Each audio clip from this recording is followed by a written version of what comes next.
नमस्कार. लोकसंघर्षामध्ये आपलं हार्दिक स्वागत. मी दादासाहेब नीळ. छत्रपती शिवाजी महाराजांचं साहस आणि आजच्या राज्यकर्त्यांचं साहस धाडस आपण पाहूया. छत्रपती शिवाजी महाराजांनी आपल्या संपूर्ण जीवनकार्यामध्ये जे धाडस केलं ते केवळ सत्तेसाठी, सिंहासनासाठी, गादीसाठी अजिबात केलं नाही, तर राजांनी फक्त सत्यासाठी, सर्वसामान्य माणसांना न्याय मिळवून देण्यासाठीच आयुष्य पणाला लावलं, आयुष्य वेचलं, आयुष्यावर संघर्ष केला. अशा या छत्रपती शिवाजी महाराजांचं जीवन आपल्याला सर्वाला माहीत असताना आजचे राजे, आजचे जे काही लोकप्रतिनिधी असतात यांचं धाडस मात्र कसं आहे हे आपण पाहूया.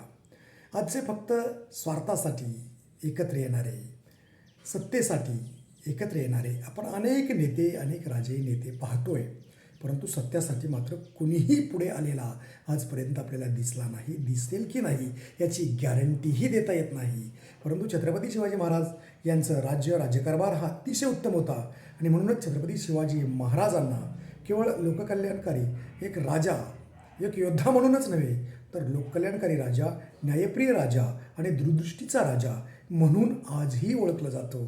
म्हणजेच आजच्या काळामध्ये तलवारीची व्याख्या, धाडसाची व्याख्या ही तलवारीने करता येणार नाही, तर ती धाडस आणि प्रामाणिकपणा आणि गोरगरिबांना न्याय देण्याची प्रक्रिया अशाच प्रकारे त्या ठिकाणी आपल्याला धाडसाची व्याख्या करता येईल. धन्यवाद. जय शिवराय, जय जिजाऊ.